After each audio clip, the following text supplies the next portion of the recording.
सिद्धिभ्यो ओम नमः सिद्धेभ्यः ओम नमः सिद्धिभ्यो ओम नमः सिद्धेभ्यः ओम नमः सिद्धिभ्यो ओम नमः सिद्धेभ्यः नमो हरिहन्ताणं नमो हरिहन्ताणं नमो सिद्धाणं नमो आदित्याणं नमो सिद्धाणं नमो आर्याणं नमो वज्रायाणं नमो वज्रायाणं नमो लोके सर्वसाहुनं नमो लोके सर्वसाहुनं ओंकारं बिन्दुसंयुक्तं नित्यं ध्यायन्ति योगिनः आमदं मोक्षदं चैव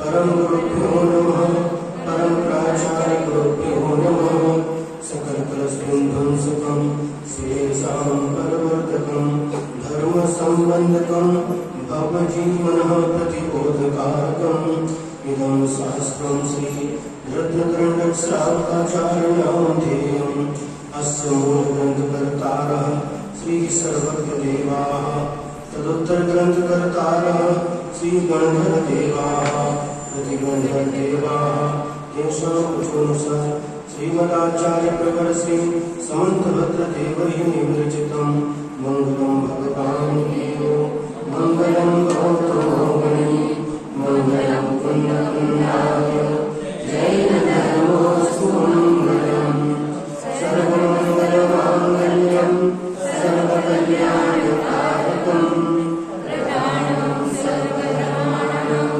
जयं जयतु शासनं जयं जयतु शासनं नमः श्रीवर्धमानाय निर्गुणकैलात्मने सारोगाणां त्रिलोकानां यद्विद्यादर्पणायते यद्विद्यादर्पणायते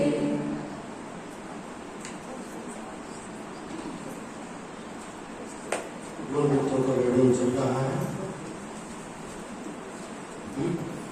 अनुवृत्तों का वर्णन पूर्ण हुआ और आज से गुणवृत्तों का वर्णन प्रारंभ होता है। तो गुणवृत्त किसे कहते हैं? जिनके माध्यम से अनुवृत्तों में मूल गुणों में वृद्धि हो, उनकी सुरक्षा हो, उनका नाम है गुणवृत्त। वो कितने होते हैं? आचार्य महाराज बता रहे हैं। दिग्व्रतम अनर्थ दंड व्रतम च भोगोपभोग परिमाणम अनुगृह्णाद गुणानां माख्यान्ति गुणव्रता न्यायाः दिग्व्रतमनर्थदण्ड व्रतं च भोगोपभोग परिमाणम् अनुगृह्णाद गुणानां माख्यान्ति गुणव्रता न्यायाः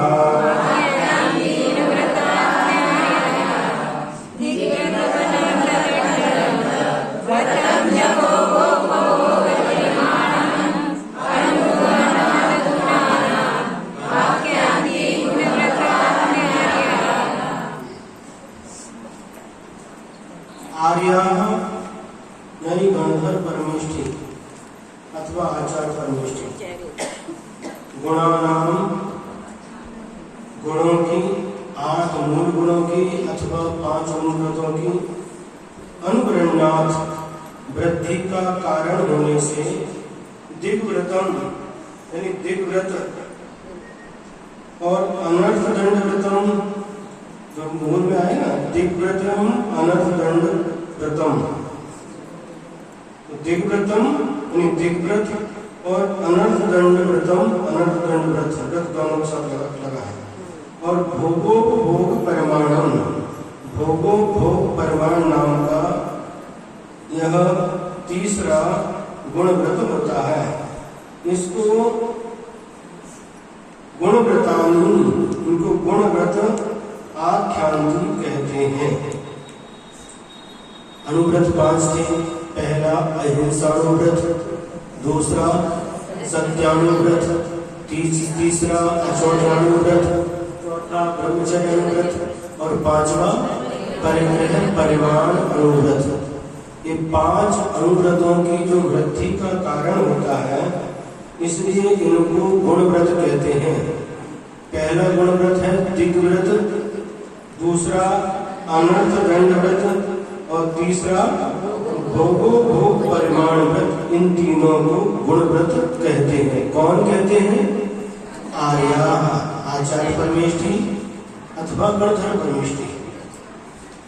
दिग्व्रत, अनर्थ दंड व्रत और भोगोपभोग परिमाण व्रत, इन तीनों को पूर्वोक्त अष्टमूल गुणों की वृद्धि करने से आर्य पुरुष में गुणव्रत कहते हैं। ये परिभाषा है। अब क्रम से उनका लक्षण बताएंगे। सबसे पहला गुणव्रत है दिग्व्रत। दिग का अर्थ होता है दिशा, दिशा का व्रत। कैसे दिशा का व्रत?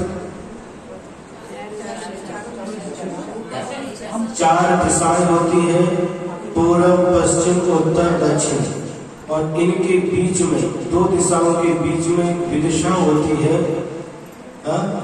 पूर्व और दक्षिण के बीच में एक, दक्षिण और पश्चिम के बीच में एक, पश्चिम और उत्तर के बीच में एक, उत्तर और पूर्व के बीच में एक। इस प्रकार से 4 दिशाएं और 4 विदिशाएं, ऊपर एक और नीचे एक। इस प्रकार से ये 10 दिशाएं कहलाती हैं। मूल में तो 4 ही दिशाएं हैं, लेकिन ये 10 दिशाएं कहलाती हैं। इसका लक्षण बताते हैं। दिग्वलयं परिगणितं कृत्वा तोऽहं बहिर्न यास्यामि इति संकल्पो दिग्व्रत नामृत्यं पापविनिवृत्यै दिग्वलयं परिगणितं कृत्वा तोऽहं बहिर्न यास्यामि इति संकल्पो दिग्व्रत नामृत्यं पापविनिवृत्यै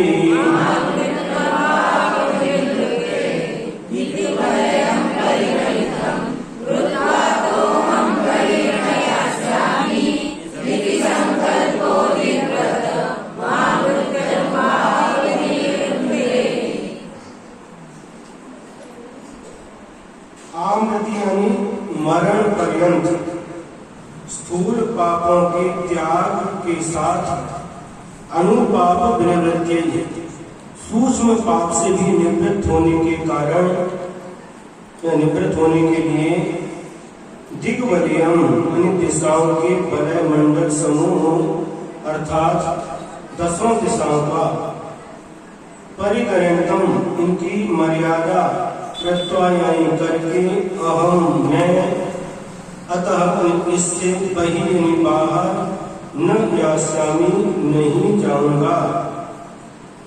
इति संकल्प, ऐसा संकल्प करना दिग्व्रत कहलाता है। दिग्वलय अर्थात 10 दिशाओं की मर्यादा करके सूक्ष्म पापों की निवृत्ति के लिए मैं इस मर्यादा के बाहर नहीं जाऊंगा। इस प्रकार का मरण पर्यंत के लिए संकल्प करना दिग्व्रत कहलाता है। यह जैसे अनुव्रत जीवन पर्यंत के लिए होते हैं, उसी प्रकार से यह गुण व्रत भी जीवन भर के लिए, दिक व्रत यानी जीवन भर के लिए 10 दिशाओं की मर्यादा करना है। देखिए, इसके बाहर मैं जीवन पर्यंत कभी भी नहीं जाऊंगा, इस संकल्प का नाम दिक व्रत है। वह संकल्प कैसे किया जाता है? संकल्प करने की विधि क्या है? तो आगे बताते हैं। मकराकर सरितटवी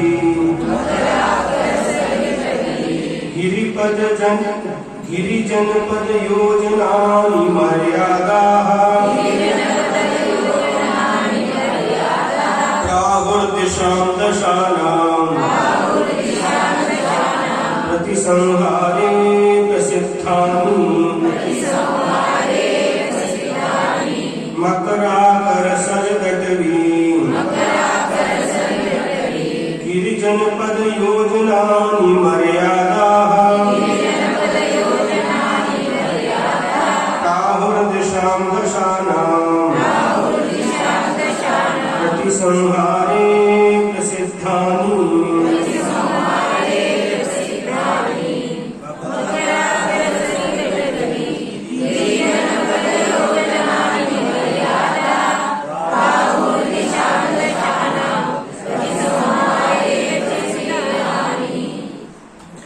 मकराकर, जिसमें मगरमच्छ रहते हैं अर्थात समुद्र, सरित यानी नदी, अटवी यानी जंगल, गिरि यानी पहाड़, और जनपद यानी देश, और योजनानी मानी योजन, 4 कोस का 1 योजन होता है। इस प्रकार से मर्यादा करके प्राहु दिशाम दशानाम, 10 दिशाओं की मर्यादा करके प्रतिसंहारे मानी उनकी परिगणना में जो प्रसिद्धानि प्रसिद्ध हैं। कौन प्रसिद्ध है? सबके साथ लगाना। जो प्रसिद्ध समुद्र है, प्रशांत महासागर, हिंद महासागर आदि जो समुद्र हैं, वो प्रसिद्ध सागर है। सरितानी प्रसिद्ध नदियां हैं, सिंधु, गंगा, यमुना इत्यादि। अटवी यानी प्रसिद्ध जंगल है, दंडक वन, नंदन वन इत्यादि। गिरि यानी पर्वत है, प्रसिद्ध पर्वत है। प्रसिद्ध जनपद यानी देश है, भारत देश आदि। और योजन, इनके माध्यम से 10 दिशाओं की मर्यादा करना। जीवन पर्यंत के लिए 10 दिशाओं की परिगणना करने में प्रसिद्ध समुद्र, नदी, घना जंगल, पर्वत, देश और योजनों के माप को आचार्य मर्यादा कहते हैं। जो 10 दिशाओं की मर्यादा करना है, वो किसके माध्यम से करना? तो इनके माध्यम से करना है। पूर्व दिशा में फलाना समुद्र, फलानी नदी, या फलाना पर्वत, या फलाना देश, या फिर इतनी योजन तक जाएंगे।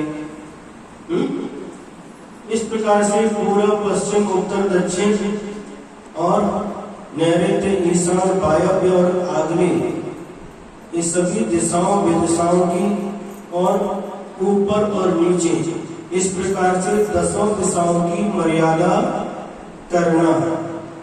कब तक के लिए? जीवन पर्यंत के लिए। इसके बाहर नहीं जाऊंगा। किस लिए? अनुपाप विनिवृत्ति, सूक्ष्म पाप से बचने के लिए। स्थूल रूप से तो हमने पाप का त्याग कर दिया है, 5 अनुव्रत धारण किए हैं, लेकिन मर्यादा के बाहर, सीमा के बाद यदि हमने सीमा कर ली, तो सीमा के बाहर हमारे वह जो स्थूल रूप से हमने पापों का त्याग किया था, लेकिन वहां पर सूक्ष्म रूप से भी पापों का त्याग हो जाता मर्यादा के बाहर, जो सीमा की है उसके बाहर। इसलिए यह व्रत बहुत उपयोगी है। सभी व्रत उपयोगी हैं। जैसे किसान खेती करते हैं और खेती में उसमें बीज डालते हैं, फसल आती है, उस खेत की फसल की रक्षा करने के लिए बाड़ी लगाते हैं चारों तरफ, इससे कोई भी पशु आदि जाकर के उसका जो फसल है उसको नष्ट न करे, उसकी रक्षा के लिए बाड़ी लगाते हैं। उसी प्रकार से ये अनुव्रतों की रक्षा के लिए गुणव्रत बाड़ी का काम करते हैं।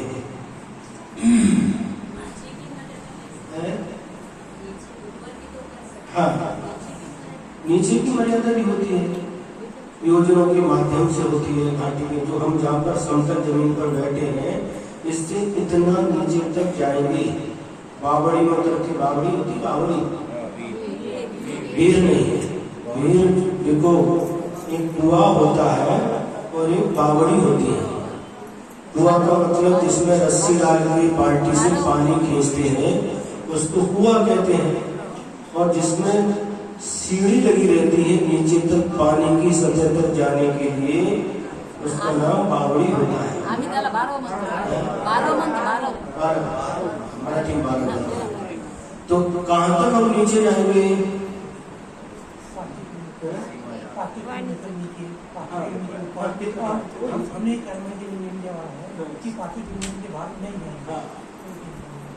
कितने नीचे जाएंगे, कितने किलोमीटर तक नीचे जाएंगे, या कितने फुट तक जाएंगे, कितना योजन तक जाएंगे? इस प्रकार से नीचे की भी और ऊपर की भी। ऊपर कैसे जाते हैं? पहाड़ के ऊपर चढ़ करके भी जाते हैं और एरोप्लेन से भी जाते हैं।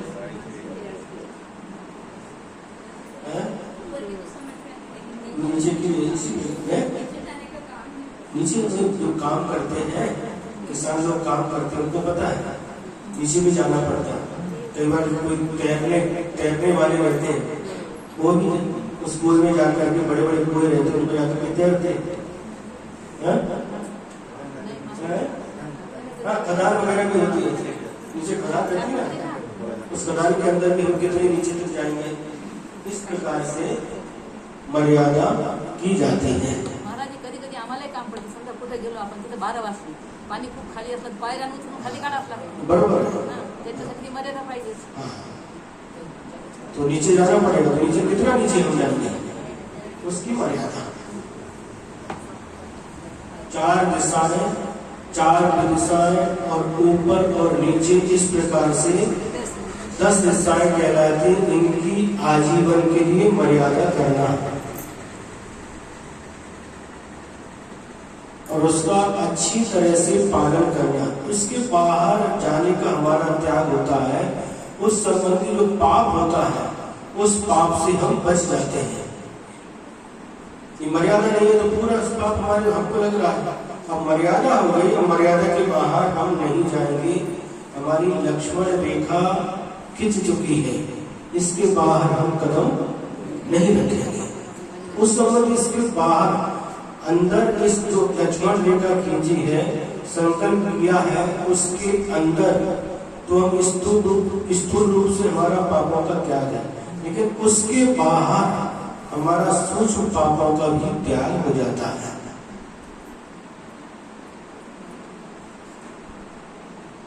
और वो पाप में भी अपन नहीं रहेंगे, वहाँ पे उतनी भी पाप होंगे तो उस पाप के भी अपन बच जाएंगे। वही तो मर्यादा के बाहर जो पाप होंगे सब पापों से हम बच जाते हैं। इसलिए यह मर्यादा की जाती है।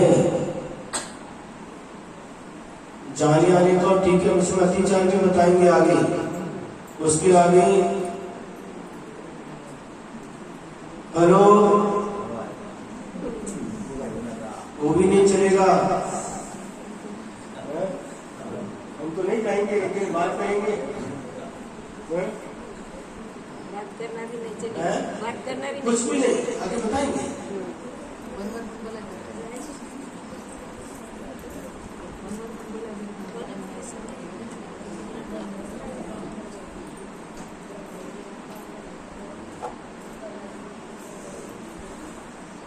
तो ये व्रत बहुत हमारे लिए आत्मा का कल्याण करने के लिए ये कार्यकारी होते हैं।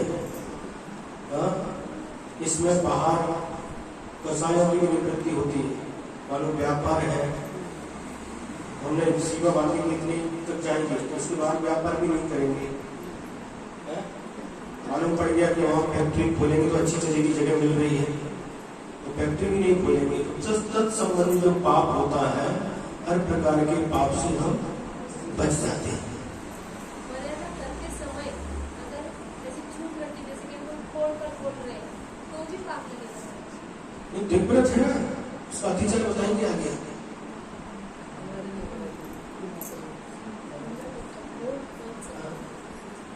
आगे आता है शब्द निक्षेप, प्रबल निक्षेप, आदि शब्द आते हैं। शब्द तो जा रहे हमारी बात है।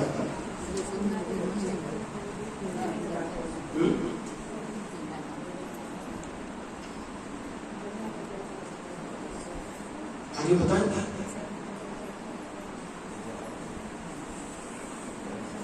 जिस दिशा में जो पर्वत, समुद्र आदि प्रसिद्ध स्थान हो, उसका आश्रय लेकर और प्रसिद्ध स्थान के अभाव में योजनों और किलोमीटरों की संख्या का नियम लेकर दिग्व्रत को ग्रहण करना चाहिए। चलते जाए किलोमीटर।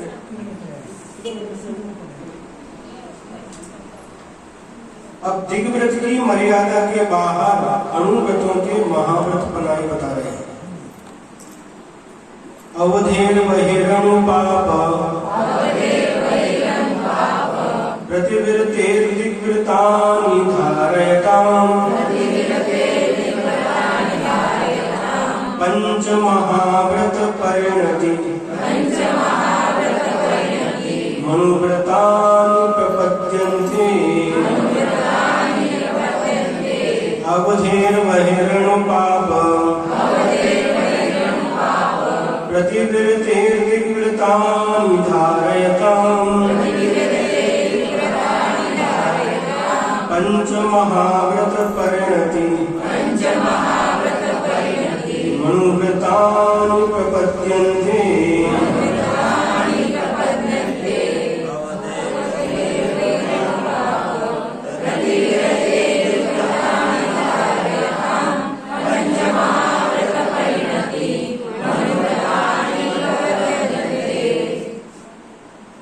क्या कह रहे हैं? दिग्व्रतानि, तीनों जो दिग्व्रत है ना, दिग्व्रत जिसने धारण किया है, ऐसे पुरुषों के अनुव्रतानि, जो संकल्पित अनुव्रत है, अवधेह वही माने अवधि के बाहर, मर्यादा के बाहर, अनुपाप प्रतिवृत्ति है, अणु माने सूक्ष्म पापों की भी निवृत्ति हो जाने से, जो सीमा बांधी है उसके बाहर सूक्ष्म पापों की निवृत्ति हो जाने से पंच महाव्रत परिणति, पंच महाव्रत रूप परिणति को प्रपद्यन्ते प्राप्त होते हैं, क्योंकि मर्यादा के बाहर स्थूल और सूक्ष्म दोनों पापों का त्याग हो जाता है। क्या समझ आया? जो सीमावादी है, सीमा के अंदर तो अनुव्रत है, लेकिन सूक्ष्म पाप का भी त्याग हो जाने से सीमा के बाहर वह व्रत महाव्रत परि को प्राप्त हो जाते हैं, क्योंकि वहां पर सूक्ष्म पापों का भी त्याग हो जाता है। अब आचार्य दिग्व्रत को धारण करने का फल बतलाते हैं। दिग्व्रत की मर्यादा के बाहर सूक्ष्म पापों की भी निवृत्ति होने से दिग्व्रत को धारण करने वाले श्रावकों के 5 अनुव्रत भी 5 महाव्रतों की परिणति को प्राप्त हो जाते हैं, क्योंकि स्थूल और सूक्ष्म पापों के त्याग को ही महाव्रत कहते हैं। जहाँ पर सूक्ष्म और स्थूल दोनों प्रकार के पापों का त्याग हो तो महाव्रत होता है, मात्र स्थूल पापों का त्याग हो तो अनुव्रत होता है। अब मर्यादा के बाहर सूक्ष्म और स्थूल दोनों प्रकार के पाप का त्याग हो जाता है, इसलिए वह अनुव्रत भी महाव्रत परि को प्राप्त होते हैं। तो नमस्तु कहना चाहिए हमारा। महाव्रत हो गए, नमस्तु बोलना चाहिए। इतनी बात रहता नहीं है। हाँ, एक देश व्रत है, लेकिन उसकी महिमा बतला रहे हैं। उपचार से वहां पर जो हमने सीमा बांधी है उसके बाहर वह अनुव्रत महाव्रत पने को प्राप्त हो जाते हैं। इस सीमा बता, इसकी महिमा बतला रहे हैं, लेकिन वास्तविकता क्या है आगे बताते हैं। उपचार की दृष्टि से महाव्रत प्रत्याख्यान तनुत्वात् मंदतराश्चरण मोह परिणामाः सत्वेन दुरवधारा महाव्रताय प्रकल्प्यन्ते प्रत्याख्यान तनुत्वात् मंदतराश्चरण मोह परिणामाः सत्वेन दुरवधारा महाव्रताय प्रकल्प्यन्ते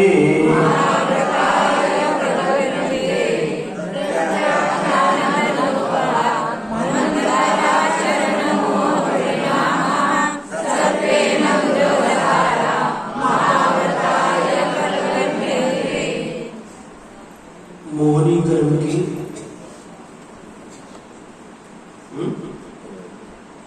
दो प्रकृति है, दो भेद है। एक दर्शन मोहनी और दूसरा चारित्र मोहनी। दर्शन मोहनी के 3 भेद हैं, मिथ्यात्व, सम्यक मिथ्यात्व और सम्यक प्रकृति। चारित्र मोहनी के 25 भेद हैं। अनंतरमंदी क्रोध मान माया लोभ, अप्रत्याख्यानावरण क्रोध मान माया लोभ, प्रत्याख्यानावरण क्रोध मान माया लोभ और संवरण क्रोध मान माया लोभ। कितने हो गए? 16। और 9 कसाय हास्य, रति, अरति, भय, शोक, जुगुप्सा, स्त्री वेद, पुरुष वेद, नपुंसक वेद। तो 9 और 16 25 ये किसके भेद हो गए? चारित्र मोहनी के भेद होते हैं। तो दर्शन मोहनी क्या करता? आत्मा के दर्शन, सम्यक दर्शन गुण का घात करता है। और चारित्र मोहनी चारित्र गुण का घात करता है। जब तक अनंतानुबंधी का उदय रहता है तब तक यह जीव सम्यक दर्शन धारण नहीं कर सकता। ये अनंतानुबंधी कसाय द्विमुखी है, चारित्र की भी घातक है और सम्यक दर्शन की भी घातक है। तो जब अनंतानुबंधी कसाय, अनंतानुबंधी क्रोध मान माया लोभ ये आत्मा के सम्यक गुण का घात करते हैं। अब इसके बाद में अप्रत्याख्यानावरण आता है। अप्रत्याख्यानावरण क्रोध मान माया लोभ। अब ये क्या करता है? किसका घात करता है? कौन से चारित्र का? देश चारित्र का घात करता है। माने अप्रत्याख्यानावरण का जब तक उदय रहता है तब तक एक देश चारित्र को धारण नहीं कर सकते। इनका उदय रहते हुए श्रावक के व्रत यानी देश चारित्र प्रकट नहीं हो सकता, अनुव्रत नहीं ले सकते। अब जो प्रत्याख्यानावरण है, प्रत्याख्यानावरण क्रोध मान माया लोभ यह क्या करता है? सकल चारित्र का घात करता है। सकल चारित्र का घात करता है, यानी महाव्रत को धारण नहीं करने देता। और संवरण क्रोध मान माया लोभ यथाख्यात चारित्र का घात करता है। तो प्रत्याख्यानावरण क्रोध मान माया लोभ ये किसका घात कर रहे हैं? सकल चारित्र का घात कर रहे हैं। इनके उदय में सकल चारित्र नहीं हो सकता, महाव्रत नहीं हो सकते। तो यहाँ पर कह रहे प्रत्याख्यान तनुत्वात्, माने प्रत्याख्यानावरण क्रोध मान माया लोभ इन चारों कसायों के मंद उदय होने से, मंद उदय होने से मनी सकल चारित्र की तरफ वो एकदम झुक रहा है।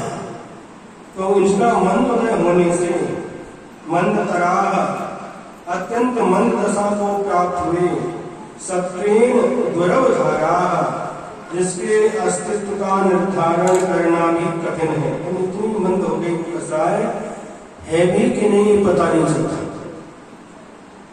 चरण मोह परिणामा चारित्र मोह के परिणाम यद्यपि पूर्ण महाव्रतों के साधक नहीं है, परंतु उनके अत्यंत मंद होने के कारण से वे महाव्रताय महाव्रत के व्यवहार के लिए प्रकल्प्यन्ते कल्पित किए जाते हैं। सिद्धांत क्या कहता है? जब तक प्रत्याख्यानावरण का उदय है तब तक महाव्रत नहीं हो सकती, लेकिन वहां पर इतनी मंदता आ गई प्रत्याख्यानावरण कसाय की कि वो प्रत्याख्यानावरण कसाय है कि नहीं पता ही नहीं चलता, बिल्कुल मंद हो चुकी है। इसलिए वहां पर उनके परिणाम ऐसे होने के कारण से उनको महाव्रत के समान महाव्रत के लिए कल्पित किया जाता है, उपचार किया जाता है। वास्तव में वहां पर महाव्रत नहीं होते कि महाव्रत तो पूर्ण रूप से होते। प्रत्याख्यानावरण कसाई के ग्रस्त होने से अत्यंत मंदता को प्राप्त हुए चारित्र मोह के वे परिणाम जिनकी सत्ता का निश्चय करना भी कठिन है, वे महाव्रत के लिए कल्पित किए गए हैं। कल्पित कल्पना की गई है, वास्तव में नहीं। कुछ उपचार करो।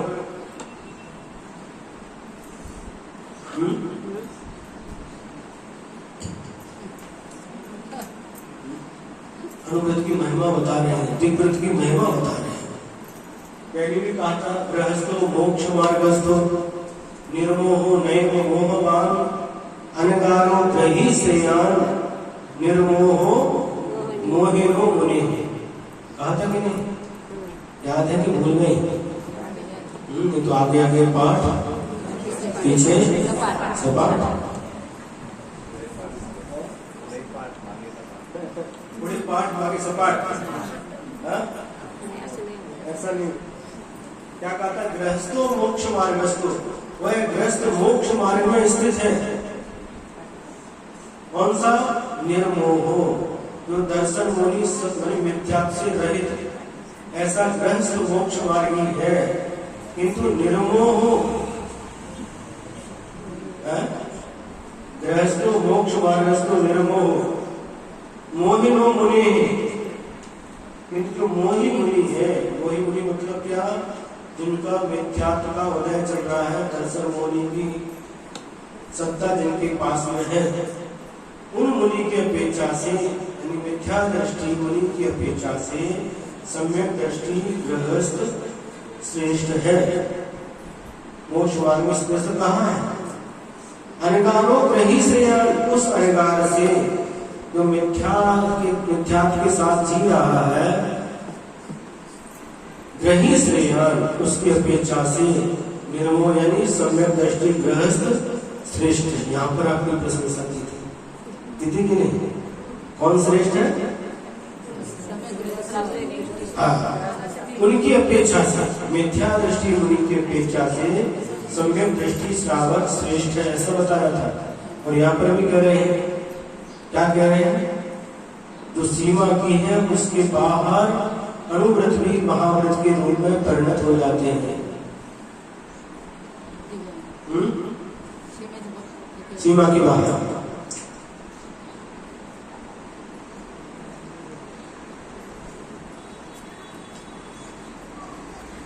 जहाँ कहीं जाना नहीं है, कभी जाना होगा नहीं, जन्म ले लिया मरण तक वहां पर कभी जाना नहीं होगा, तो उसके बाद पाप तो लगी ना।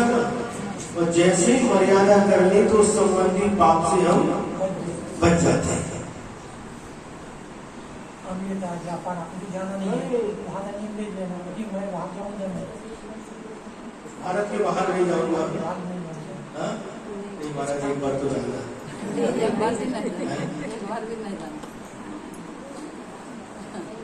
एक सज्जन आए और नियम लिया था उन्होंने, 2 प्रतिमा के व्रत थे, उन्होंने संकल्प किया था कि हम भारत के बाहर नहीं जाएंगे। भारत की उनकी सीमा थी। क्या हो गया? व्यापार करते थे, व्यापार करते थे तो एक कंपनी की तरफ से फ्री में वहाँ कौन सा देश हम भूल गए, और वहाँ जाने के लिए फ्री में वही कंपनी टिकट निकाली है सबकी उनकी तरफ से। तो लोग जागृत हो गया, और लोग जागृत हो गया तो चले गए। कहाँ चले गए? मर्यादा के बाहर चले गए। बाद में आकर के बताया महाराज ऐसा ऐसा हुआ। अब बताने से क्या होता है, जाने के पहले पूछना चाहिए था। हमारी वो सब मित्र मंडली जा रही थी और उनके साथ में बिल्कुल फ्री में गए। अरे फ्री में गए या पैसे से गए इसका सवाल नहीं है, किंतु मर्यादा के बाहर गए, नियम टूट गया इसका सवाल है। लोग जागृत हो जाता है, होता कि नहीं? फ्री में मिलना जानी थी, चलो फ्री की चीज बहुत अच्छी लगती है। जो वस्तु फोकट में मिलती हो अच्छी लगती नहीं? अच्छी लगती है। क्या करते हैं?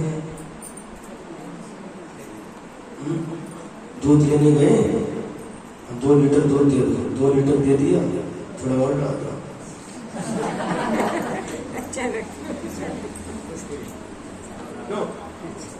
थोड़ा और डाल दो। सब्जी लेती है, सब्जी लेते दो मिर्ची, 2 मिर्ची, 2 मिर्ची वो दुकानदार का भाई थोड़ा सा पैसा और डाल दो।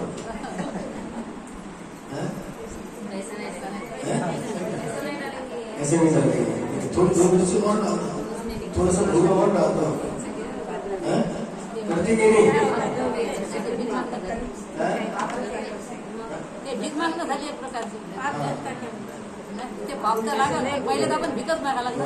तो ये ऐसी पद्धति, मतलब फ्री की चीज अच्छी लगती है। फ्री मिला तो क्या मिला, जहर भी मिल जाएगी तो भी लेकर के आ जाएगा। फ्री मिल गई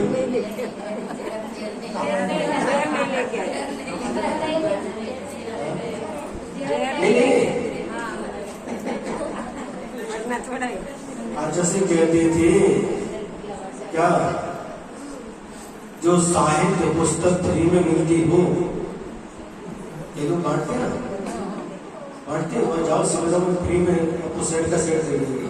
वो पॉकेट में मिलती है तो भी मत लेना यार, तो फ्री में मिल जाएगी लेकिन आपके दिमाग को खराब कर देगी। और एक चीज और सुनाते थे, एक व्यक्ति था केले बेचता था, और उसने कहा यदि 1 दर्जन खरीदा तो 1 केला फ्री, 2 दर्जन खरीदे तो 2 केला फ्री। एक व्यक्ति पहुंच गया, भैया हाँ क्या भाव है? ऐसे ऐसे है, 1 दर्जन खरीदे तो 1 केला फ्री, 2 दर्जन केले खरीदे तो 2 केले फ्री, और 4 दर्जन खरीदे तो 5 केले फ्री। वो कहता है हम फ्री वाले केले दे दो। तो फ्री है ना, ये पैसे वाले नहीं चाहिए, जो फ्री वाले हैं 4 दर्जन पर 5 केले फ्री, बोलो 5 हमें दे दो। फ्री की चीज बहुत अच्छी लगती है, और बिना परिश्रम के जो मिलता है वो भी अच्छा लगता है। मिलता नहीं, वो लगता कि नहीं है? पैसा कमाते हैं, व्यापार करते हैं, खेती करते हैं, धन मिलता है, अच्छा लगता है। और कभी कभी अनायास घर की नींव खोद रहे थे और एक घड़ा निकल आया। काय का घड़ा? मिट्टी का, सोने का। कैसा लगता है? पॉकेट में मिल गया, बिना मेहनत के मिला, छिपाते उसको कोई देखना नहीं। ये सब पुण्य पाप का खेल है। आमचं घर बांधायचे वेळेस आमच्या घरात सोन्याची चैन निघाली आहे। मी म्हणजे वरती असून पण माझा लोक झाला की म्हणलं आपल्या घरात निघाली आपण घ्यायची। राजू भैया म्हणे आपलं नाही, आपला अधिकार नाही। त्या लोकांना म्हणे काय आहे ते तुम्हीच घ्या, मला सांगू पण नका। त्याने घेऊन दिलं नाही। नाही आपलं नाही म्हणे आई तुला कसा लोक सुद्धा लागला नरकात जायचं का काय तू बराबर है। हं.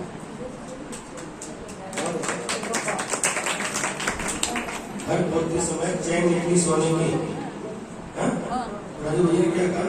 नाही घ्यायची घ्यायची नाही। तुमच्या मन काय झालं? म्हटलं आपल्या घरातली आपण घ्यायची आपल्या घरात निघाली तर आपण घ्यायची। हो झालं पण महाराजी खोटं कशाला बोलायला आपल्या घरात अब एक ही वस्तु को देख करके दोनों जीवों के परिणाम अलग अलग हो गए। ये कि अपने घर जगह में निकली तो अपने लेना चाहिए, कहते अपन को नहीं देना चाहिए। दोनों के परिणाम अलग अलग है। अलग अलग हाँ। मग मी म्हटलं तुला इतका कसा लोक कशा आहे म्हणजे तुला नरकाचाच बंद बांधायचा पुण्याचा बंद उनको अपन ये दिया था कि वो है पूरा तुम लेके जाओ, अब उसमें अपना अधिकार नहीं है तो वो अपने नहीं होंगे ना।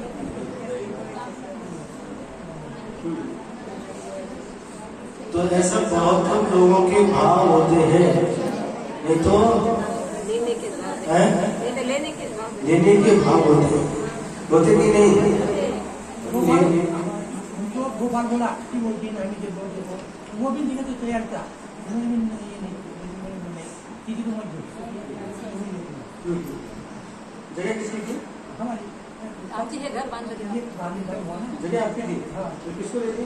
हे बांधकाम ज्याने काम नहीं केलं वो घर पाने के लिए उनको ये दिया था कि तुम वो पूरा बांध दो और पूरा तुम लेके जाओ, तो वो कॉन्ट्रैक्ट किया था, पूरा तुम लेके जाओ। त्या मटेरियल मध्ये निघल्यावर तसंच झालं ना ते. हाँ, हाँ।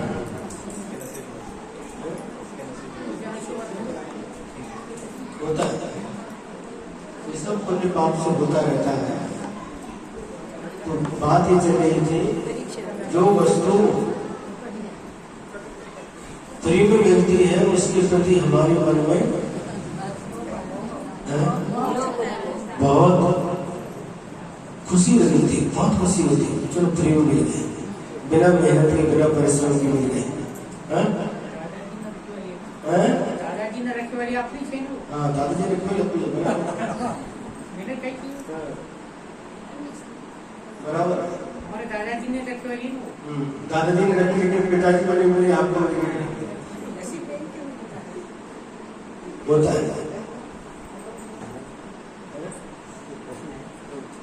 हमने संकल्प किया दिग्वत में कि हम भारत के बाहर नहीं जाएंगे, तो उसमें कितनी ऑटो रिक्शा आ गए, उसमें ऑटो रिक्शा का सीमा हुई थी, उसमें हाँ, जाते भारत का सब सीमा होता है। ऑटो रिक्शा आ गए, हमने किया है संकल्प भारत के बाहर नहीं जाएंगे। तो ऐसे भिन्न भिन्न परिणाम होते हैं। मुझे वो नियम तो समझ में आया लेकिन बात भी नहीं करना आगे आती जाना है, आगे बता। तो समझ में काम हो गया, नहीं तो फिर मतलब क्या निकला? वो सीमा के बाहर खराब थी, हमें कहा भैया क्या क्या वो सब 50-50 करेंगे। अपना कोई बाहर जाए वही तो बता रहे हैं। व्रत मतलब व्रत,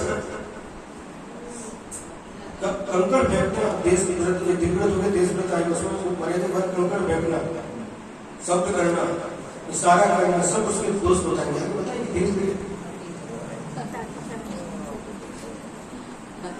तो यहाँ पर कह रहे हैं प्रत्याख्यानावरण कर्म का, प्रत्याख्यानावरण कसार का मंद अत्यंत मंदता को प्राप्त हुए चारित्रों के वे परिणाम जिनकी सत्ता का निश्चय करना भी कठिन है, वे महाव्रत के लिए कल्पित किए गए हैं। उनकी सत्ता है भी, प्रत्याख्यानावरण है कि नहीं, उनको जानकारी निकालना भी कठिन है, उनके लिए ये बात कही गई है। अब महाव्रत वास्तव में किसे कहते हैं, उसका लक्षण क्या है बता देगा। पंचानाम पापानाम हिंसादीनां मनोवचः कायैः कृतकार्यतानुमोदैः सतत पढ़ना, कृतकार्यतानुमोदैः त्यागस्तु महाव्रतं महताम् पंचानां पापानां हिंसादीनां मनोवचः कायैः कृतकार्य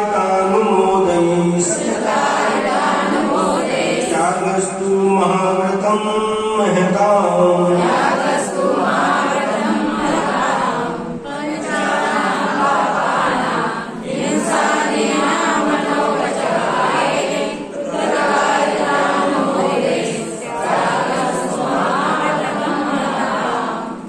हिंसादीनां पंचानां पापानां, मन हिंसा आदि पांचों पापों का, मनोवचः कायैः, मन वचन काय से, कृत कार्यानुमोदनी और कृत कारित अनुमोदना से इनका त्याग करना, त्याग त्याग करना ही महाव्रतम महताम माने महता माने मुनियों का, महान लोगों का महाव्रतम भक्ति कहलाता होता है। पांचों पापों का हिंसा, झूठ, चोरी, कुशील और परिग्रह, इन पांचों पापों का मन वचन काय से, कृत कार्य अनुमोदना से त्याग करना यही महाव्रत कहलाता है। हिंसादि पांच पापों का मन वचन काय से और कृत कारित अनुमोदना से त्याग करना महाव्रत है और यह महापुरुषों के होता है। इनको महाव्रत क्यों कहते तो मूलाचार्य ने बताया, ये व्रत स्वयं महान है इसलिए महाव्रत है, महापुरुष धारण करते इसलिए महान है? और इसको धारण करने से आत्मा महान बन जाता है इसलिए महान है। ऐसे 3-4 अर्थ उसमें बतलाए गए। पांचों पापों का जहाँ पर मन वचन काय से, कृत कार्य अनुमोदना से जीवन पर्यंत के लिए संकल्प पूर्वक त्याग किया जाता है उसी महाव्रत कहते हैं। लेकिन यहाँ पर जो महाव्रत कहा गया है तो वहाँ पर जीवन भर के लिए पांचों पापों का त्याग तो नहीं किया है, लेकिन उसकी महिमा बताने के लिए सिर्फ ये बतलाया गया है कि उसके बाहर, सीमा के बाहर, मर्यादा के बाहर वह अनुव्रत भी महाव्रत के समान हो जाते हैं। वास्तव में वह महाव्रत नहीं है।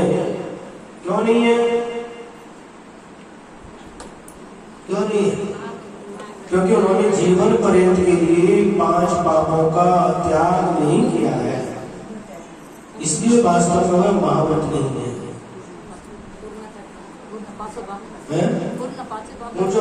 पांचों पापों का जीवन पर्यंत के लिए त्याग नहीं किया है।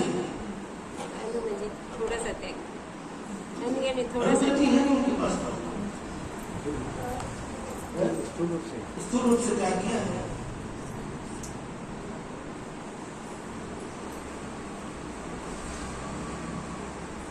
आचार्य श्री ना शिरपूरला 4 महिने रामायणावरच म्हणजे प्रवचन कर रविवारचं, तर ते तेलात पाहून मासोळीचा डोळा फोडला असं त्याच्यात सांगितलेलं आहे. पण आचार्य श्रीनं त्यावेळेस मिऱ्याचं नाव घेतलं, म्हणजे काळी मिरचीचं. मी कशाला म्हणत दुसरं नाव घेऊ माझ्या तोंडाने, एवढं पालन केलं आचार्य.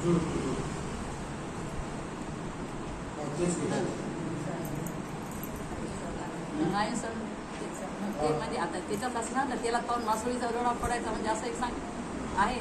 पण आचार्य बिल्कुल सही बात है। अच्छा से उदाहरण देते हैं, जो अर्जुन को द्रोणाचार्य ने कहा क्या, एक पेड़ के ऊपर, तो दूसरे उदाहरण देते कौवा को उदाहरण देते, लेकिन अच्छा से उदाहरण देते हैं, एक पेड़ के ऊपर एक धागा से काली मिर्च बांधी गई है, ऐसा उदाहरण देते हैं। और उसको कहा एक एक करके सब बोलो क्या दिखाई दे रहा है, पेड़ दिखाई दे रहा है, पत्ते दिखाई दे रहे, फल दिखाई दे रहे, ठीक है, एक तरफ बैठा। दूसरे को बुलाया, क्या दिखाई दे रहा है, फल दिखाई दे रहे, पत्ते दिखाई दे रहे, तुम भी पीछे आ, क्या दिखाई दे रहा है, फल दिखाई दे रहे। फिर ऐसे करते करते लास्ट में अर्जुन को पूछा क्या दिखाई दे रहा है, हमें तो सिर्फ काली मिर्ची दिखाई दे रही है। हाँ, तुम पास हो जाए, धनुष उठाओ, बाण चढ़ाओ और निशाना साधा। हिंसा को उदाहरण क्यों देना, काली मिर्ची भी उदाहरण देते थे, बराबर।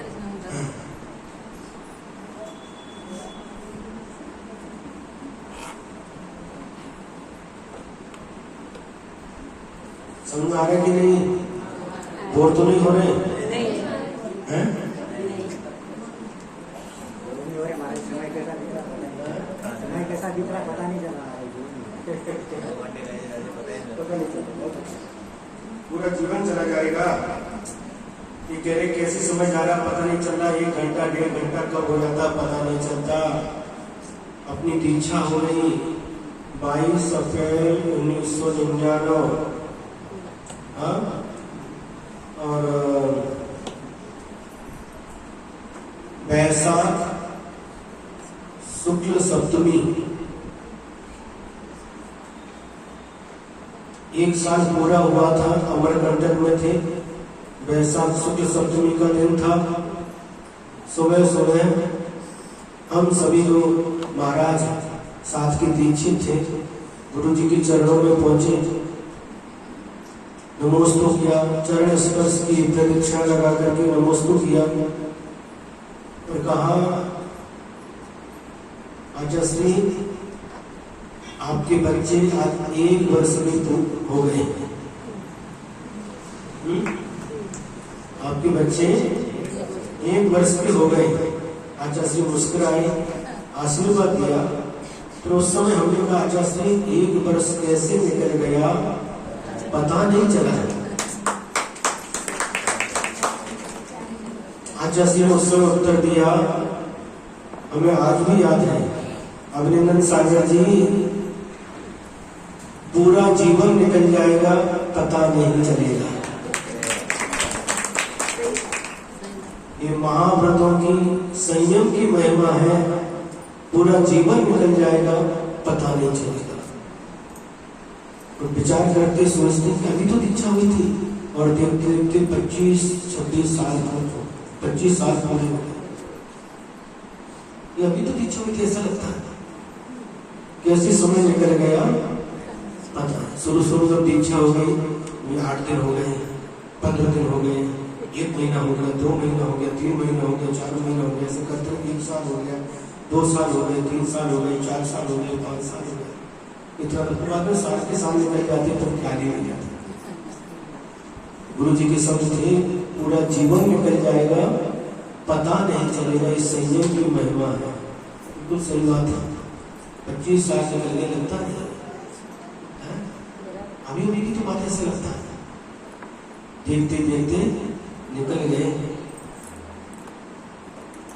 और जो बचे हैं वह भी गुरु जी के आशीर्वाद से अच्छे से निकल जाएंगे। लेकिन एक चीज और कही थी, निकल गए लेकिन संयम के साथ निकले, ये बड़ी बात है। गुरु जी के आशीर्वाद से जो बचे हैं वो भी जिस आनंद के साथ अभी तक निकले हैं, वह जो बचे हैं वो भी उसी आनंद के साथ संयम के साथ तत्र की आराधना करते हुए निकल जाएंगे, ऐसा अपने को विश्वास है। ये तो प्रश्नच नाही, ज्याला आचार्याचा आशीर्वाद असला त्याला काळजी करायचं का? काय गरज नाही, काही जरूर नाही। बस आशीर्वादच तेवढा केवढा मोठा आहे। आज भी लगता है कि वह की शब्द कभी याद आती है तो कब क्या कहा था, आज भी ऐसा लगता है कानों में शब्द गूंज रहे हैं।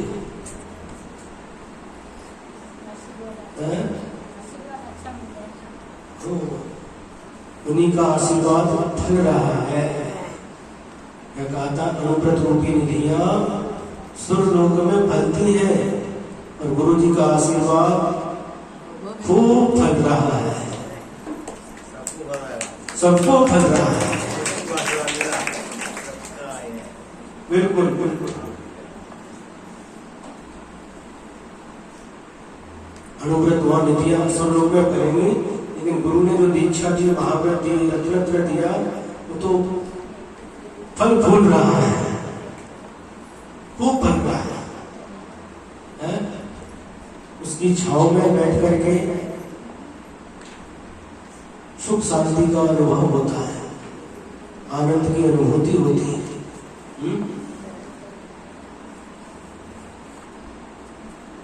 महाराज एक प्रश्न असा विचारायचा की बरेच जण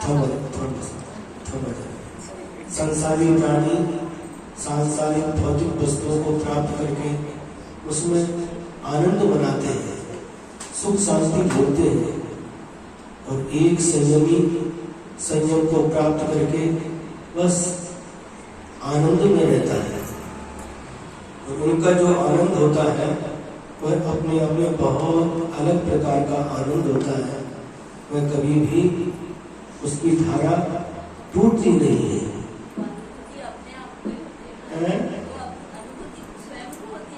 दूसरों कैसे होगी? बयान नहीं कर सकते। बिल्कुल सही बात है। जो खड़ी साकर खाता है उसका मुंह मीठा होता है। अब मुंह मीठा हो गया, अब कैसा है? बहुत अच्छा मीठा, बहुत मीठा। कितना मीठा कैसे बताएंगे? भैया खा करके देखो।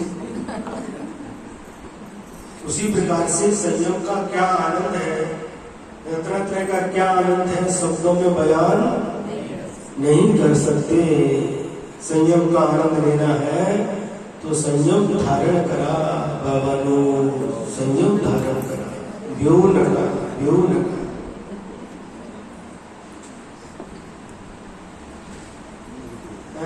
अनुभूती घ्या. अनुभूती घ्या. दुसऱ्याची अनुभूती बताला येणार. इसको नहीं आएगी. दुसऱ्याची अनुभूती स्वतःला येणार नाही. स्वतः प्रयत्न केला पाहिजे. प्रयत्न केल्याशिवाय फल मिळणार नाही. कोशिश करने वाली कभी हार नहीं होती. कुछ किए बिना बेकार नहीं होती. हमारे जैसे संत होना चाहिए. आपके जैसे संत होना चाहिए हमेशा. हमेशा क्या होना चाहिए? दर साल 4 महीने चातुर्मास. चातुर्मास के लिए आप ऐसा संतों का सहाय मिलना चाहिए. साल कब तक मिलेगी? चातुर्मास 4 महीने में, 3.5 महीने में पूरा हो जाता है. नहीं मारा 4 महीने.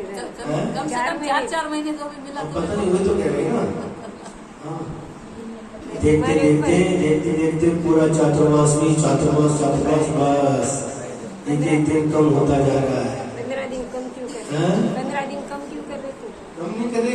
चातुर्मास 3.5 महीने का होता है. क्योंकि आषाढ़ सुदी चतुर्दशी से लेकर के कार्तिक कृष्ण अमावस्या तक 3.5 महीने हो जाते हैं. कहने को चातुर्मास होता है. अब आगे रुपये पहले आगे वो अलग बात है.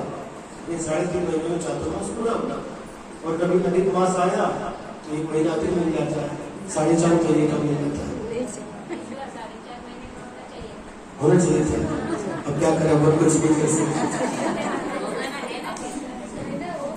अच्छी बात है. हमारी विनती है. हमारी विनती है. अधिक मास आया ऐसा बोलो. अच्छी बात है. भावना तो रखना चाहिए. हम सब मिलके रखेंगे. हाँ, भावना रखो. भावना भावना असली है. लेकिन ठीक है, 1 महीना और हो गया, उसके बाद तो फिर उसके बाद हमेशा तो नहीं रहेगा. हमेशा तो हमेशा तो नहीं नहीं रहेगा. हमेशा तो रहने वाली नहीं. पेट भरता नहीं. पेट नहीं भरता. और भरत नहीं. सानिध्य रहा तो दंडन लगता है. हैं? वो अगर रहे गाँव में तो पूरा दंडन रहता है. दंडन? कोई बीमार नहीं पड़ता. कोई वैसे निकलने दो. कोई बीमार नहीं पड़ता. कुछ नहीं होता. अच्छी रुचि अच्छी है, आपकी भावना अच्छी है. इसको हमेशा बनाए रखना चाहिए. जब पुस्तक में आ गए तब सानिध्य लेते हैं. पुस्तक से चले गए उसके बाद भी सानिध्य लेना कि नहीं? अभी आपने देखा कहाँ से लोग आ रहे हैं. कहाँ से लोग आ रहे हैं. कितने दूर से. अभी ये बैठे ना अपने अनिकेत ढोंगड़े. ये कहाँ का है? जत. जब वहां से भोसे से बिहार किया तो उस समय आचा से सिरपुर आएंगे तो सिरपुर सोच करके बिहार किया था. अब तीनों महाराजों ने. तो बीच में ऐसी घटना घट गई गुरु जी की. फिर बाद में महाराज जी की खबर आई कि एक चटचन गांव है. चटचन जो बताया था. तो वहां पर एक जलालय का निर्माण हो रहा, तो भूमि पूजन करना है. तो सोलापुर जाना था, उधर से न जाकर के चर्चल होकर के शिलान्यास वगैरह करवा के क्लास करके और निकल जाता। सुबह साढ़े आगे मिलते क्योंकि डेट थी, हम दोनों पीछे पीछे आ रहे थे। बीच में इसका गाँव मिला, यहाँ पर नाम जत, कभी कोई महाराज जी आते नहीं थे और आए तो सुबह आए, शाम को आए, शाम को आए तो सुबह में 25 घर 25 घरों के लगभग मंदिर है। वहाँ पर प्रवेश हुआ, दर्शन हुए, आहार हो गया, प्रवचन हो गया और शाम को विहार हो गया। कुछ घंटों के लिए रुके थे, लेकिन ऐसा अनिकेत के ऊपर प्रभाव पड़ गया। क्या प्रभाव पड़ गया? इतनी दूर तक, कितना 700-800 किलोमीटर तक यहाँ सानिध्य प्राप्त करने के लिए आ गए।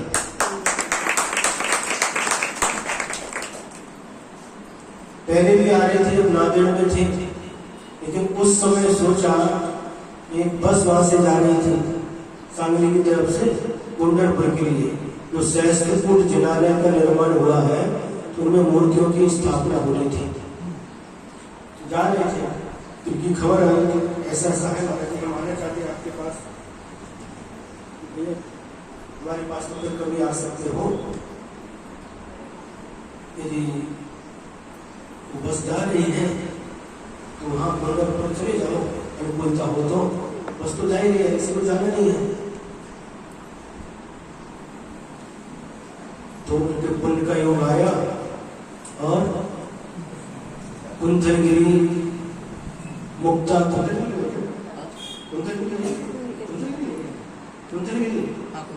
कुंथलगिरी मुक्तागिरी सिरपुर कुंडलपुर सब अच्छे सबको पहली बार जीवन में सब दर्शन हुआ। और कुंडलपुर में भी कितने दिन, 4-5 दिन वहां पर भी थे। अच्छा लाभ मिला और देख करके इतना आनंद आया, इतना आनंद आया, बहुत अच्छा। जहाँ पर कभी साधुओं का सानिध्य नहीं मिलता, उनसे पूछो क्या वो कितने तरसते हैं। जिनको मिलता है उनको इतनी कीमत नहीं होती। कीमत है महाराज, नहीं ऐसा नहीं। फिर भी अपेक्षा से इनको कभी नहीं मिलता, वो तो बिल्कुल है? उसकी कीमत उनको पता रहता है। बारिश की कीमत रेगिस्तान में रहने वालों से पूछो। क्या रेगिस्तान पता है? राजस्थान में रेतीला स्थान रेगिस्तान बोलते हैं। उनसे पूछो कि बारिश पानी की कीमत क्या होती है? और यहाँ पूछना तो लातूर में जाकर के पूछो। लातूर वहाँ पानी की बहुत कमी है, पानी की कीमत क्या होती है? आपको बहुत मिलता है तो बस सरा डालते रहते हैं।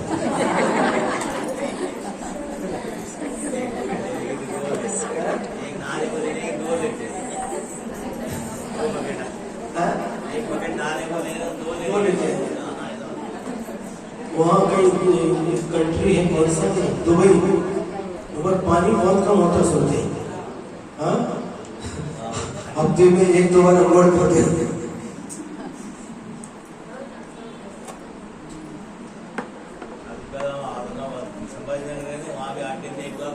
सोचो विचार करो, तो जहाँ जिस वस्तु की कमी रहती है उनको ही उसकी कीमत पता चलता है। मुकट में मिल गए तो उसकी कीमत नहीं रहती। बराबर कि नहीं? इसलिए जो लाभ मिला है ये बहुत पुण्य का उदय है? कई बार अपन सोचते कुछ है लेकिन होता कुछ और है। अपने सोचने से सब कुछ नहीं होता। चातुर्मास ना आपने सोचा था कि प्रसन्न हो जाएगा, ना हमने सोचा था, लेकिन फिर भी हो गया।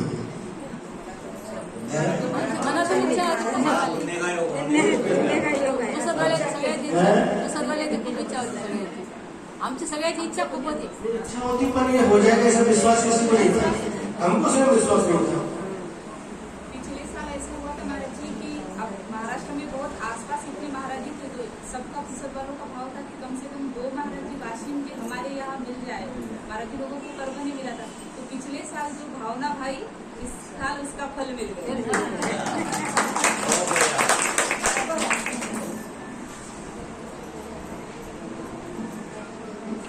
अच्छी बात है.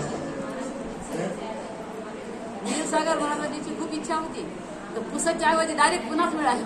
समय सागरची पण वीरसागर महाराज पुसदच्या ऐवजी पुण्यालाच गेले, जळून गेले. ये सब पुण्य की वजह से मिला है. भरपूर लाभ जावा. महाव्रत का लक्षण बता दिया कि हिंसा के 5 पापों का मन वचन काय से कृतकार कर्मों से जीवन पर्यंत के लिए त्याग करना यह महाव्रत कहलाता है. अभी जो दिव्यव्रत नाम का गुणव्रत है उसके 5 अतिचारों का वर्णन किया जा रहा है. ऊर्ध्वाधस्तात्रेयम् व्यतिपाताः क्षेत्रवृद्धिरवधीनाम् विस्मरणं दिग्विरते प्रत्यासाः पञ्चमन्यन्ते ऊर्ध्वाधस्तात्रेयम् व्यतिपाताः क्षेत्रवृद्धिरवधीनाम् विस्मरणं दिग्विरते प्रत्यासाः पञ्चमन्यन्ते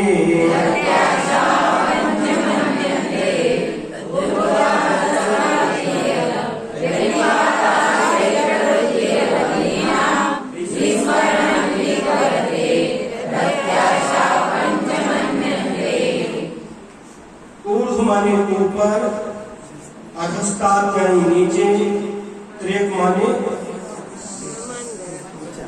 समान धरती पर, धरती का. व्यतिपाताः उल्लंघन करना. क्या हो गए? व्यतिचार. ऊपर का उल्लंघन करना, ऊपर जितनी सीमा बांधी थी उसके ऊपर जाना, एक पहला अतिचार. नीचे की जितनी सीमा बांधी थी उससे नीचे जाना, दूसरा अतिचार. त्रेक में जो सीमा बांधी थी दिशाओं में और उन सीमा का उल्लंघन करना, ये तीसरा अतिचार. क्षेत्र वृद्धि, जो सीमा बांधी थी उसमें वृद्धि कर लेना.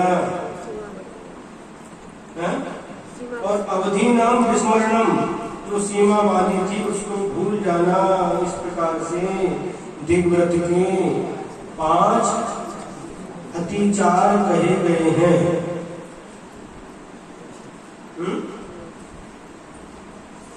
5 पांडवों से हो गए. ऊपर की जो सीमा बांधी थी उसको भूल जाना, नहीं भूल नहीं जाना, उसको उल्लंघन कर देना, उसके ऊपर चले जाना. नीचे की जो सीमा बांधी थी उसका उल्लंघन कर देना. कहीं खदान मिल गई और जितनी सीमा थी उसके नीचे और क्या है? खदान किसकी है? कोयले की है या हीरे की, किसकी है? और उसके नीचे चले गए तो ये क्या हो गया?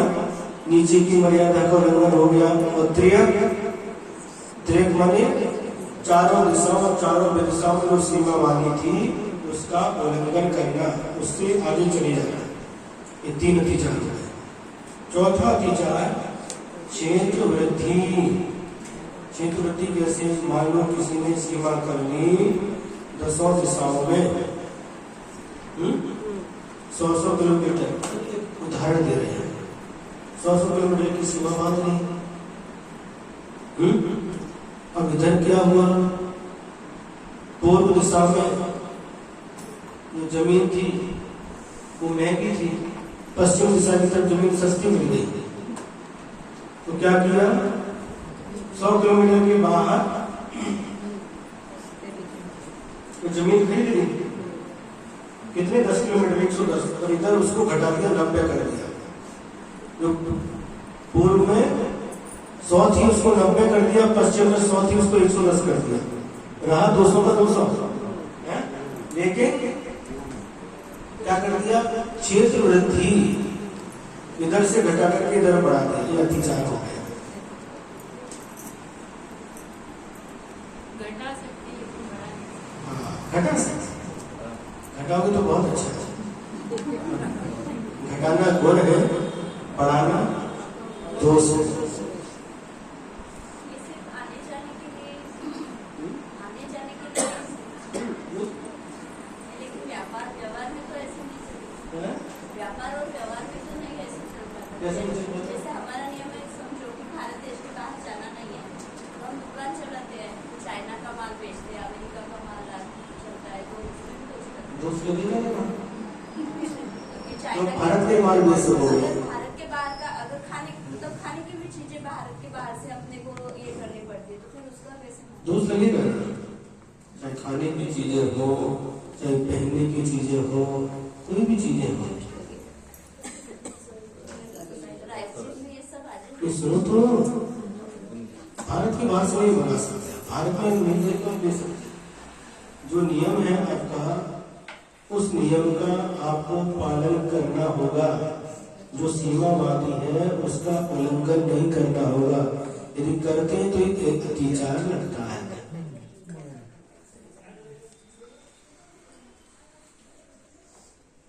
जैसे कि मेड इन इंडिया की चीजें, बहुत सी तो चीजें बाहर से आती है ना, खाने की या पहनने की या आती है, लेकिन अपन कहाँ से ले रहे हैं, अपन भारत से ले रहे, तो अपन को दोष नहीं लगेगा। लेकिन अपन वहां से डायरेक्ट मंगाएंगे तो अपने को दोष लगेगा। ऑनलाइन या कोई गया उससे कहते हैं कि हमारे उधर से वो लेकर के आ जाओ, म्हणजे बाहेर देशातली वस्तू जर आपल्या भारतात मिळत असेल तर आपल्याला घेतल्यात त्याचे काही दोष नाही. आपल्या भारताचा नियम आहे, भारतात ती वस्तू मिळते ती आपल्याला घ्यायला जमते, पण आपल्या जागेत बनवायला जमत नाही, नाही. आपण डायरेक्ट बोलवायची नाही. समजा आपण आता अमेरिकाचा माल पुसद मध्ये मिळतो एखाद्या दुकानवर, तर तिथून आपण घेतला तर तो उसमें दोष नहीं, नाही ना, म्हणून हेच वो दोष विचारायचं. नहीं। यदि आपने एक नियम लिया है कि मैं भारत की बनी हुई सामग्री का ही उपयोग करूंगा, म्हणला ते बोल. तो दोष लगेगा। हां, हां, जसं म्हटलं. हाँ, लेकिन आपने क्या नियम लिया है, दिन व्रत है कि इसके बाहर नहीं जाएंगे, तो वहाँ के बाहर की वस्तु भी आप स्वयं जाएंगे भी नहीं। कोई गया कि भैया हमारे लिए लेकर के अगर ऐसा कहेंगे भी नहीं। पण आपल्या भारतात जर भारत मिळालं में तो ले लेंगे, लेकिन यदि आपका नियम है कि हम भारत की बनी हुई वस्तु का उपयोग करेंगे, तो फिर आप नहीं ले सकते, उसको नहीं ले सकते। देखो एक जगह बताया था, गोरस का त्यागी है, जिसने गोरस का त्याग किया है वह दूध, दही, ताक, दूध, मावा, छेना, सब कुछ भी नहीं ले सकता। गोरस का जिसका त्याग है। लेकिन जिसने दूध का त्याग किया है वो दही ले सकता है, ताक ले सकता है, दूध ले सकता है। जिसने दूध का त्याग किया है वो ताक, दही, दूध ले सकता है। लेकिन जिसने गोरस का त्याग कर दिया कुछ नहीं ले सकता। जिसने ये नियम ले लिया कि हम भारत की बनी हुई वस्तु का ही उपयोग करेंगे, तो फिर वो कुछ भी नहीं ले सकता। कहीं भारत में मिलेगी अथवा अपने पड़ोस में भी मिलेगी तो भी नहीं ले सकता। नियम कैसा उसके अनुसार। महाराज जी शक्कर का त्याग किया तो खड़ी शक्कर चलती है.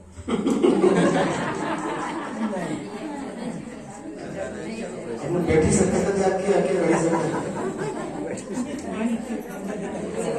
महाराज जी नियम लेते वक्त ऐसा नियम लिया है कि ये सादी शक्कर नहीं खाएंगे, खड़ी शक्कर खाएंगे तो चलेगा. आपने नियम कैसा लिया, आपके नियम के ऊपर आधारित था।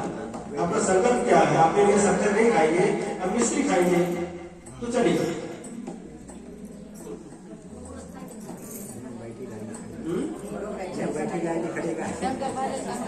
आप ये नियम तो आपने संकल्प किस प्रकार का लिया है उसके ऊपर आधारित। थोड़ी देर में के लिए गई आपकी पंक्ति चालू है।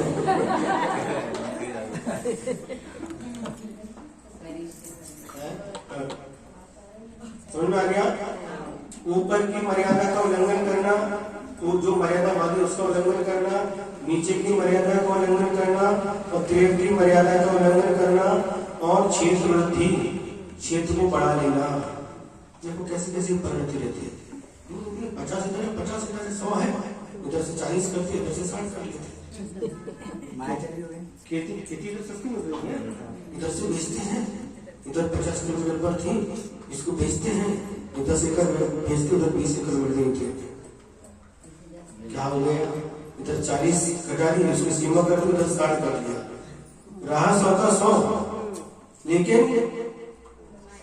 ये व्रत क्यों लिया था? पाप हमारा कम हो, लोभ कम हो, लालच कम हो, लेकिन वही तुमने कम हुआ तो क्या मतलब निकला? हे लोभ झाला, हे लोभ झाला, लोभ झाला। ये हो गया चौथा विचार। और 5वां विचार है की हुई मर्यादा का विस्मरण भूल जाना। कितनी मर्यादा की थी, याद ही नहीं रहा। महाराज हमने कितनी मर्यादा की, हमको याद नहीं है। प्रायश्चित तो भैया आपको याद नहीं तो हम याद रखेंगे।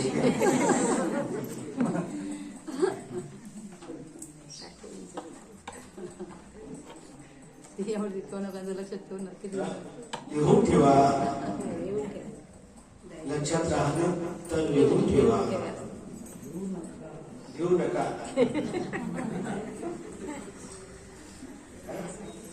ये 5 विचार दिग्व्रत के हो गए। इस प्रकार दिग्व्रत का वर्णन आज पूर्ण हो गया।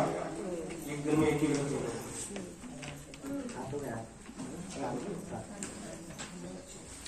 तो 11 बार एक बार पढ़ते हैं। पेज नंबर 61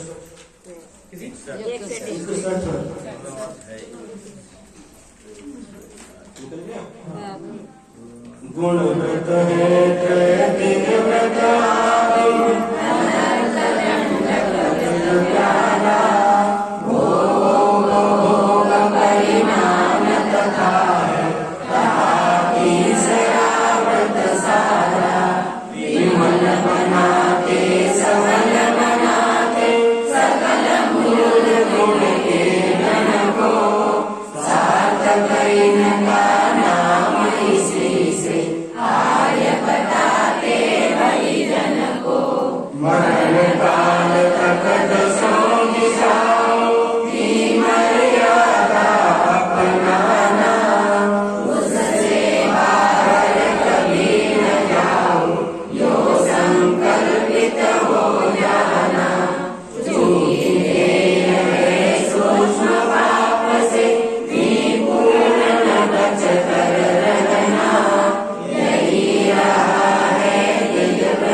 से महामना मुनि महाराज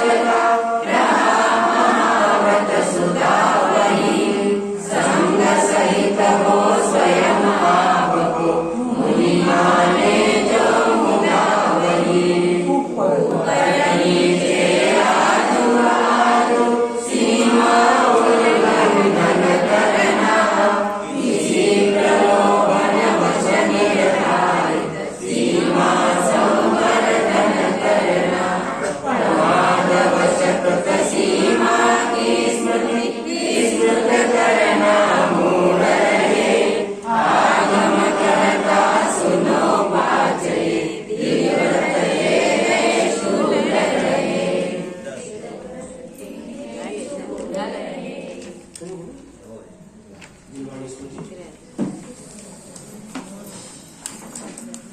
माता तू दया करके कर्मों से छुड़ा देना, इतनी सी विनय तुमसे चरणों में जगा देना।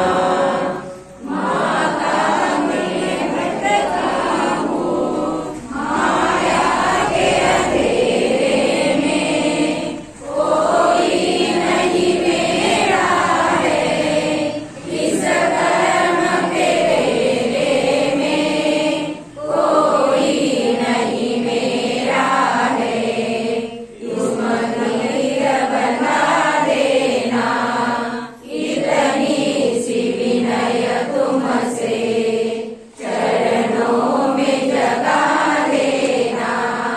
जीवन के चौराहे पर मैं सोच रहा कब से, जाऊं तो किधर जाऊं, यह सोच रहा मन से, पल भूल गया हूँ मैं, तुम राह दिखा देना, इतनी सी विनय तुमसे चरणों में जगा देना।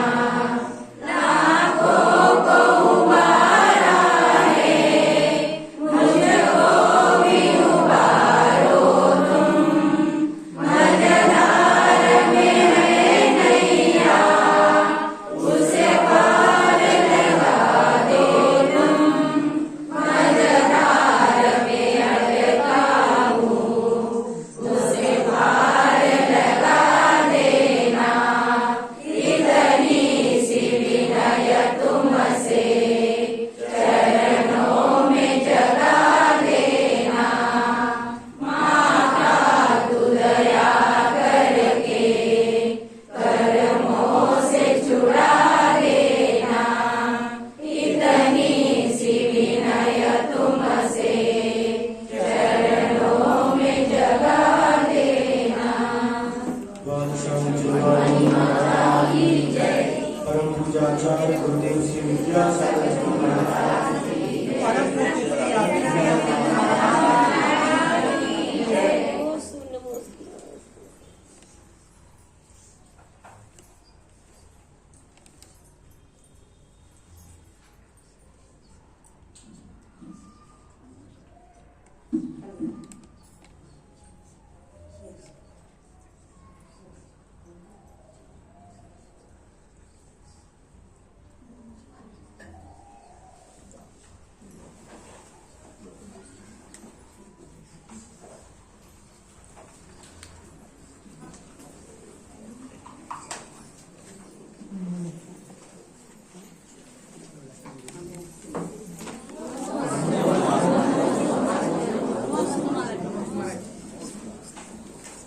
मुलांचा तर महाराजाच्या वाक्यासाठी प्रमाणे येथे महाराज